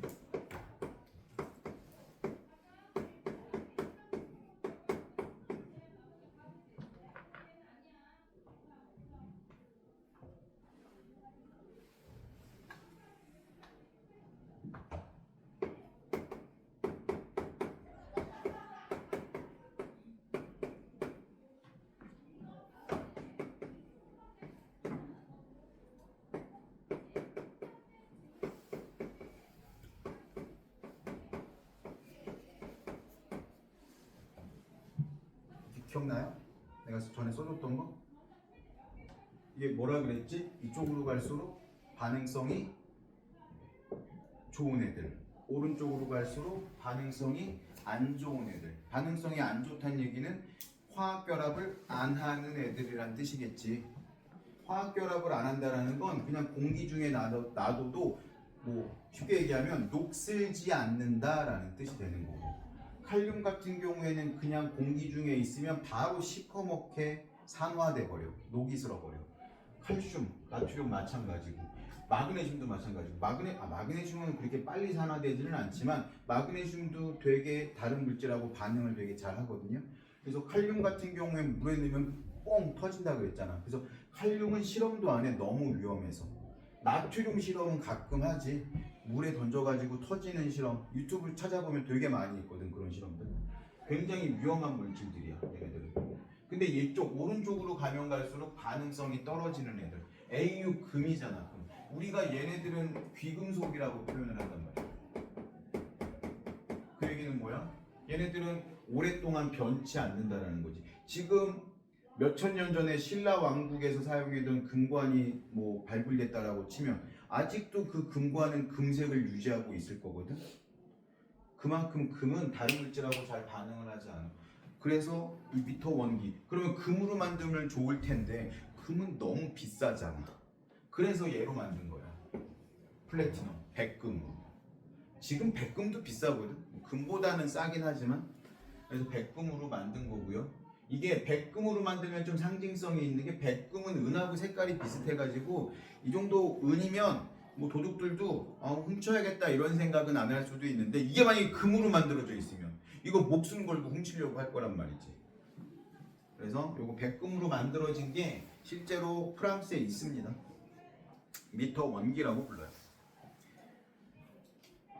자, 처음에 1m를 측정을 할 때는 18세기 말에 지구의 북극에서 적도까지의 길이를 1000만분의 1m로 정의하고 미터 원기를 제작을 했대. 실제로 이렇게 제작을 했다라고 하는데, 18세기 말에 지구의 북극에서 적도까지의 길이를 정확하게 측정할 수가 없었다라는 게 단점이 되겠죠. 지금은 정확하게 측정할 수 있지만 이 당시에는 정확하게 측정할 수가 없었어. 그래서 지금, 그리고 1875년에 17개국 모여서 국제사회 도량형을 통일을 하고 뭐 어쩌고저쩌고 쭉 나와 있는데, 어찌됐건 지금은 1m는 진공에서 빛이 2억 9,979만 2,458분의 1초 동안 진행한 거리를 1m라고 정의하고 있어. 약속이죠, 정의는. 그렇죠? 법칙이 아니라 약속이야, 약속. 그런 것도 조심하시고. 그래서 이렇게 정의를 했기 때문에 더 이상 이 거리에 대해서 뭐 왈가불가할 필요는 없어지는 거죠. 뭐 일상생활에서 측정하는 표준의 활용 뭐 이런 거 있는데 요건 한번 쭉 읽어보면 되겠죠. 오늘 아침에 내가 차를 타고 오는데 갑자기 차에서 웅웅 하더니 공기청정 모드가 작동을 하더라고요. 실내 먼지가 더럽다고. 왜 그랬냐면 내가 이렇게 오다가 먼지가 묻었길래 이렇게 한번 털었거든. 그랬더니 갑자기 공기가 더러워졌다고 얘가 갑자기 작동을 하네. 이거 내가 어제도 입고 왔었던 거거든. 그래서 수업을 하다 보니까 이 분필이 가루가 되게 많이 떨어져. 근데 얘를 쓰는 이유는 뭐냐면 다른 분필은 여기 지금 없는데 문교 분필 조그마한 얇은 거 있거든요. 그거는 먼지가 많이 떨어지지 않는데 되게 미세한 분말이 생겨가지고 공기 중에 날아다녀. 걔는 너희한테 되게 안 좋아. 나한테도 마찬가지고. 근데 얘는 쓰면 굵은 입자가 생기거든. 그래갖고 요 근처에만 떨어져. 나한테는 영향을 주는데 얘는 너네한테는 영향을 잘 안 줘. 그래서 수업하다가 선생님 뭐 공기가 탁해요 이런 얘기 안 듣는데 그 조그만한 분필로 쓰면 공기가 점점 탁해지는 게 나도 느껴지거든요. 그래서 그런 차이가 있어서 이걸 쓰긴 하는데 단점이 뭐냐면 난 여기 계속 서 있으니까 자꾸 여기 묻어. 그럼 애들이 쌤 머리에 비듬이 막 이런 식으로 아씨 비듬 아닌데 물론 비듬이 있을 수도 있어요. 여기에 비듬이 있을 수도 있는데 거의 대부분 얘가 떨어지는 거예요. 왜냐면 빨간색도 있고 파란색도 있거든. 비듬이 빨간색 파란색은 없을 거 아니야. 하얀색은 있을 수 있어. 그런 것들 있고요. 미세먼지 농도 여기도 보면 다산 요 선형 공문에 이렇게 써 있어. 지금 온도가 몇 도고 습도가 몇 도고 뭐 미세먼지는 어떻고 이산화탄소 농도 어떻고 이런 거 나오거든요. 저런 것들을 공지해 주니까 우리가 이제 공원을 걸어가다가도 미세먼지 농지가 이렇게 있네. 그럼 아씨 마스크 써야겠구나. 뭐 이런 것들 판단할 수 있게 해주는 거잖아. 그래서 우리 일상생활에서도 굉장히 도움이 많이 된다. 그리고 의료 분야 이거 되게 중요한데 내가 아이를 낳았는데 애 온도가 몇 도인지 지금 혈압이 몇인지 요즘에 스마트워치만 껴도 다 알 수 있잖아. 이거 끼고 있으면 내 뭐 심박수가 지금 빨라지는지 느려지는지 이런 것도 알 수 있고. 선생님 깨졌네. 얘를 끼고 수영을 하거든. 수영을 하면 이 성능이 많이 좋아져가지고 내가 수영한다고 따로 여기다 체크하지 않아도 물에 들어가서 수영을 하면 지가 알아서 풀 수영하고 있다고 계산을 하고 내 심박수하고 운동량하고 칼로리까지 다 계산을 하거든. 많이 좋아졌어 요즘에. 그리고 요즘 물도 지가 스스로 빼줘. 누르면 물도 뿡뿡뿡뿡뿡 하면서 물도 빼주거든. 그러니까 이런 기술들이 점점 발전하는 게 우리 생활하고 밀접하게 연관이 되어 있다는 거지. 근데 이게 만약에 특정 기술이나 표준이 만들어져 있지 않으면 이거 사용할 수가 없겠지. 내가 그러면 만들었다고 하더라도 우리나라하고 미국하고 막 베트남하고 다 다르다고 하면 이거 베트남에서 만들어져 가지고 우리나라에서 사용하는 건데 베트남에서 만들어 가지고 우리나라에서 갖고 왔다 미국에 수출을 했어. 근데 당연히 달라. 그럼 안 되잖아. 그럼 그 나라에 맞는 계산법을 이용해 가지고 또 변환을 시켜줘야 된다라는 불편함이 생기겠죠. 세팅을 할 수가 있어요. 애초부터 도시로 세팅을 할 건지 도 F로 세팅할 건지 이런 식으로 정리할 수 있다. 그 다음에 정보와 디지털 기술인데요. 여기 한번 볼게요. 신호하고 정보 이렇게 나와 있는데 신호가 뭔지 정보가 뭔지 정확히 좀 구분을 해야 되거든요. 신호 동그라미 쳐주시고요. 자연의 변화가 전달되는 건 밑줄 쳐주세요. 신호는 자연의 변화가 전달되는 걸 신호라고 하는 거고요. 뭐 기온이 변한다든지 풍속이 변한다든지 뭐 바닷물의 높낮이가 변한다든지 이런 것들이 자연의 변화가 전달되는 걸 신호라고 해. 사람들 사이에서도 마찬가지잖아. 내가 얘가 되게 마음에 들어. 그럼 어떻게? 은근히 막 얘한테 표현을 하잖아. 근데 못 알아들을 수도 있지. 막 이렇게 가서 툭 친다든지 아니면 쓱 만지고 만지면 기분 나쁠 수도 있겠구나. 만지고 가면. 나 진짜 그런 적이 있었어 예전에. 결혼하기 전에 여자친구를 만나기로 했는데 수원역에서 만나기로 했거든. 근데 딱 봤더니 내 여자친구가 되게 자주 입는 그 베이지색 코트가 있어. 키가 좀 작았어. 그 친구가 한 160 딱 그 정도 됐어. 160도 안 됐어. 그래서 딱 보니까 그 여자친구가 늘 하고 있는 헤어스타일에 그 코트를 입고 뒤로 딱 이렇게 서 있길래 막 달려가고 내가 백허그를 했어. 그리고 그분도 자기 남친을 기다리고 있었나 봐. 되게 반갑게 이렇게 쳐다보시더라고. 깜짝 놀라갖고 서로 죄송합니다. 근데 그분도 죄송합니다. 자기가 잘못한 게 뭐가 있어. 근데 죄송하다고 나도 죄송하다고 막 그러고 있는데 저쪽에서 여자친구가 걸어오고 있는 거야. 그래서 오더니 그래. 누구야? 왜? 무슨 일 있었어? 차마 너무 민망하잖아요. 그 얘기했어. 딱 보니까 자기도 그 코트를 입고 왔거든. 이런 일이 있었어. 근데 내가 그런 신호를 준 건 어떤 의미야? 나 너 좋아해 이런 의미인 거잖아. 근데 쓸데없는 신호를 준 거잖아. 잘못된 신호를 준 거죠. 큰일 날 뻔한 거지. 내 여자친구가 오는 게 아니라 그분의 남자친구가 오고 있다가 그 광경을 봤으면 이거 싸움 날 수도 있는 상황이잖아. 내 인생에 몇 안 되는 그런 되게 재밌는 상황이었어. 이게 큰일 날 뻔하기도 했었고. 신호라는 거 인간관계에서도 주고받을 수 있는 거다. 근데 정보라는 건 좀 다른 의미예요. 정보도 동그라미 쳐주시고 신호를 측정하고 분석해서 만든 유의미한 형태 그거도 밑줄 쳐주세요. 신호라는 건 지속적으로 여기저기서 나타나는 현상 같은 거야. 근데 그 현상을 측정하고 정보로 측정하고 분석해서 만든 걸 정보라고 하는 거죠. 이런 거야. 너네들이 학교에서 이제 어떤 친구랑 썸을 타고 있다라고 가정을 한번 해봅시다. 그러면 걔가 진짜 나를 좋아하는 건지 쟤는 아무한테나 다 저러는 건지 신호는 받았어. 쟤가 자꾸 나한테 윙크도 하고 자꾸 쳐다보고 이건 신호야, 그쵸? 근데 그 신호가 나한테만 오는 거면 굉장히 유익한 정보인데 이 시키가 보니까 다른 여자애들한테 다 그러고 있네? 그러면 제가 나를 좋아해서 그런다라고 볼 수 없는 거야. 걔는 그냥 친하게 지내고 싶은 거야. 걔가 잘못했다라는 게 아닌 거지. 걔를 매도할 필요도 없는 거고 내가 잘못 파악한 거지. 내가 정보를 잘못 받아들인 거지. 어떤 느낌인지 알겠죠? 그래서 정보라는 건 요거를 측정하고 정확하게 분석하고 파악한 거야. 정보를 잘 만들어내는 게 중요한 거지 신호를 잘 포착하는 게 중요한 건 아니다라는 거지. 물론 신호를 잘 포착해야 돼. 그 신호를 정보로 가공하는 게 굉장히 중요하다라는 거죠. 우리 일상생활에서는. 그래서 태양 에너지가 빛의 형태로 지구에 오는 거, 눈에 도달하는 거 이건 신호야. 근데 그 정보를 우리가 데이터화해 가지고 만들 수 있는 거 이걸 정보라고 할 수 있겠죠. 그러면 이 신호라는 거, 특히 자연에서 오는 신호들은 대체적으로가 아니라 자연에서 오는 신호는 다 아날로그로 들어오거든요. 아날로그하고 디지털이 나오는데 아날로그라는 건 우리가 제일 많이 볼 수 있는 아날로그 파형은 이거야. 사인파잖아, 그렇죠? 소리도 이런 식으로, 소리는 사실은 이런 식은 아니긴 하지만 비슷하게 전달이 되고 파도도 이렇게 치고 여기 사인파처럼 이렇게 전달이 되는데 이런 것들을 측정하는 기구가 있는데 그걸 센서라고 하는 거예요. 센서라는 건 자연의 아날로그 신호를 받아들여서 뭘로 바꿔주는 거? 아날로그 신호를 전기 신호로 바꿔주는 거. 전기가 등장하고 나서 우리의 일상생활, 우리의 과학기술이 어마어마하게 발전을 했거든요. 가장 큰 발전을 한 게 선생님은 뭐라고 생각하냐면 전기 제품들도 있겠지만 그거보다 더 대단한 건 통신이라고 생각을 해요.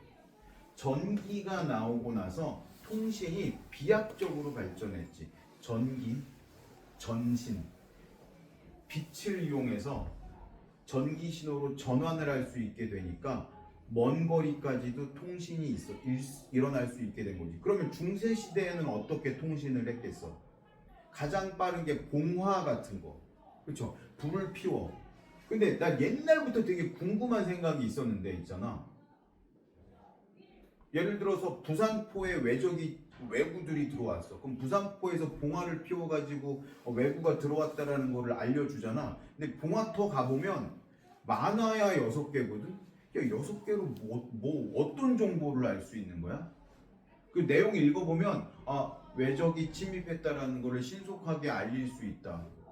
어디로 침입했는지는 어떻게 아는데? 서울에서. 맞잖아. 우리나라가 이렇게 있는데 여기서부터 올라와서 서울에 도달한 신호인지 여기서부터 올라와서 여기에 도달한 신호인지 알 수 있는 방법이 없네. 그러면 군대를 파병을 해야 될 건데 여기에 있는 군대를 어디로 파병을 봉화대 갈 때마다 야, 저 신호 어디서 받은 거야? 이렇게 물어보면서 갈 거야? 그렇잖아. 알 수 없어. 되게 단편적인 신호밖에 보낼 수가 없어. 그리고 조선시대에는 그런 것도 활용했다고 하더라고. 전염병이 창궐하거나 콜레라가 창궐하거나 이런 것들도 봉화를 통해서 알려줬었대. 마찬가지잖아. 어디서 얼마만큼이 됐는지 알아야지 정확하게 뭐 파견을 할 건데 알 수 있는 방법이 없어. 그거 하나만 아는 거야. 와, 전염병이 창궐했다. 뭐 기뻐해야 돼? 그거 아니잖아. 굉장히 불편했겠지. 그 다음 이거보다 조금 느리지만 더 정확한 건 정보를 알리기 위해서 뭐야? 파발마가 와야 돼. 이렇게 데이터를 이렇게 정보를 적은 애가 말 타고 와야지 그제서야 정확하게 알 수 있어. 그럼 사실 봉화 이거 필요 없는 거 아니야?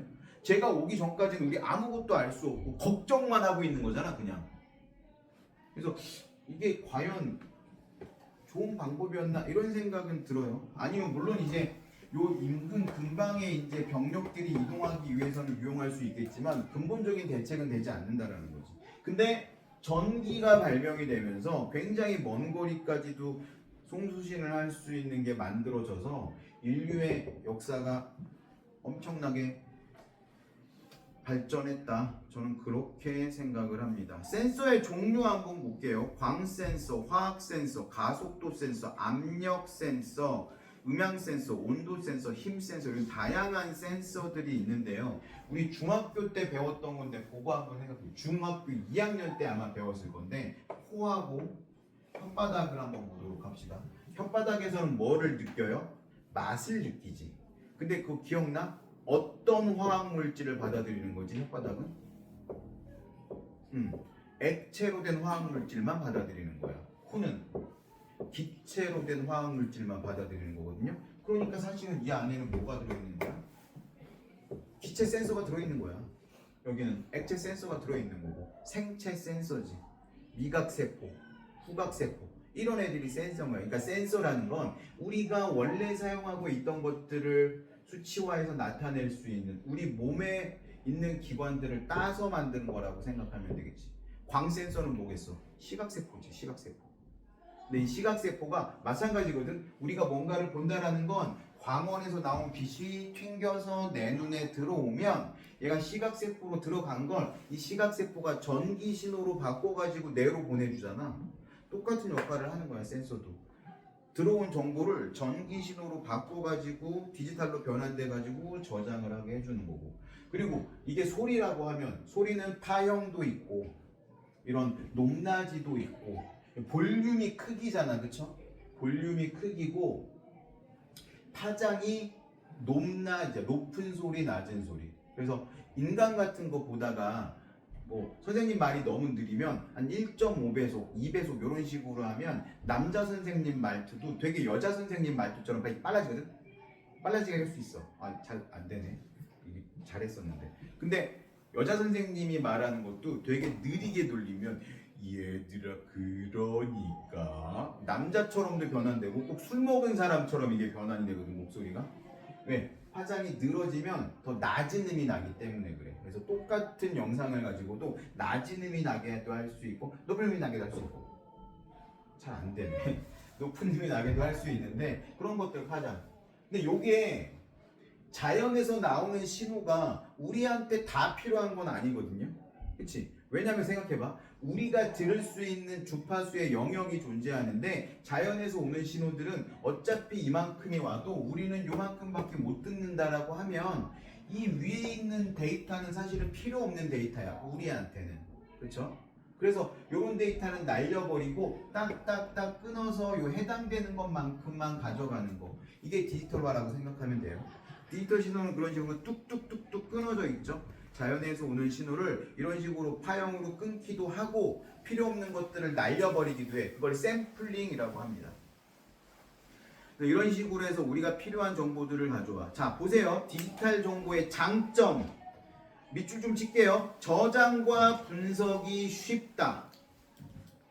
두 번째, 전송하기 쉽고 손상이 적어 정보통신에 활용된다. 전송도 쉽고 손상도 적어요. 이거 꼭 기억을 해주시기 바랍니다. 이거 되게 중요하겠죠. 예전에 실제로 일어났던 일인데 미국에서 일어났던 일이야. 미국이란 나라는 굉장히 넓잖아. 그래서 주식시장이 동부에서 열리는 주식시장이 있고 뉴욕을 중심으로 하는 서부에서 열리는 주식시장이 있었는데 이 단가가 안 맞는 경우가 있었대. 그래서 동부에서 산 거를 서부에서 팔고 이렇게 할 수도 있었다고 해. 잠깐 동안이지만 그걸로 인해서 이익을 본 친구들이 되게 많대. 왜냐면 여기서 정산을 해가지고 서부로 보내주는 거야. 동부가 메인이야. 중심. 뉴욕이 항상 주식시장의 중심이니까 미국은. 여기서 정산한 걸 서부로 보내주면 서부에서 그걸 바탕으로 계산을 해갖고 뭐 판매를 하는데 그 이전에 거래가 일어난 거에 대해서는 오차가 조금씩 생기는 거야. 그러니까 그걸 미리 알고 있는 어떤 브로커가 증권 브로커가 전신환을 이용해가지고 빨리빨리 해가지고 엄청난 부를 얻었는데 이게 나중에 밝혀진 거지. 그걸 이제 막고 데이터를 정확하게 맞추는 데까지 굉장히 많은 시간이 걸렸다라는 얘기를 하고 예전에 조선시대 예를 들어보면 이제 무역을 하잖아. 그러면 외국하고 무역을 하는데 우리나라의 돈으로 화폐로 지불을 할 수는 없잖아. 그러면 중국에서 이걸 명나라에서 받아주겠냐고. 안 받아주겠지. 근데 명나라의 돈을 가지고 거래를 할 수는 있겠지. 그 당시에 명나라가 가장 큰 나라였으니까. 근데 그것도 사실 우리 입장에서는 좀 깨름직하지. 그래서 어떤 식으로 주로 거래를 하냐면 은으로 거래를 해. 은에 중량을 달아가지고. 은이라는 거는 명나라도 그렇고 조선도 그렇고 일본도 다 사용하는 거니까. 근데 이게 조선 후기쯤에 이제 명나라가 아니라 청나라로 바뀌었지. 그때 이제 어떤 문제가 생겼냐면 일본이 제광 기술이 그렇게 좋지가 않아서 일본 은이 단가가 좀 낮았어. 그래서 이런 식인 거야.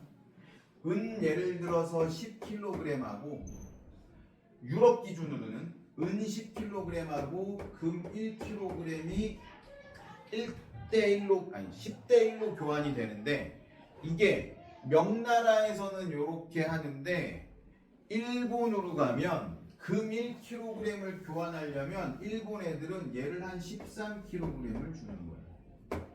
실제 있었던 일이야. 그러면 유럽 상인 입장에서 뭐야? 내가 명나라에 가서 도자기를 잔뜩 사서 이제 본국에 갖다 팔 건데 은으로 돈을 내야 되잖아? 근데 은은 부피가 크니까 이런 상황이면 금으로 갖고 오겠죠? 근데 금으로 갖고 명나라에 바로 가는 게 아니라 일본에 먼저 가는 거야. 일본에 들렀다가 금을 은으로 교환한 다음에 이걸 가지고 명나라에 가면 아무것도 안 했는데 30%의 차익이 생기는 거야. 이게 실제 일어났던 일이야. 규정이 안 맞으니까. 그럼 걔들은 이 정보를 알고 있으니까 엄청 많은 돈을 벌었겠지. 일본 애들은 맨날 손해만 보는 거야. 근데 일본은 은광이 많아가지고 한동안 저런 일들이 많이 일어났다고 하더라고요. 자, 그래서 디지털 정보라는 거 저장과 분석이 쉽다. 그리고 전송하기 쉽고 손상이 적어서 정보 통신에 활용이 된다. 이렇게 나와 있고 어떻게 활용되는지 있는데 단점은 없네요. 디지털 신호. 저장과 분석이 쉽고 전송하기 쉽고 손상이 적어서 정보 통신에 활용이 되는데 단점은 뭐가 있을까? 조작이 가능해. 디지털 신호는. 조작을 하기가 되게 쉽다라는 단점도 있을 수 있습니다. 그래서 조작을 막는 여러 가지 기술들도 개발이 되고 있는데 그거에 대한 내용은 여기는 지금 안 나와 있죠. 어찌됐건 이 빅데이터 요즘에 많이 활용되고 있는데 제미나이라든지 챗 GPT 많이 쓰지. 한 3년 전쯤인 것 같아.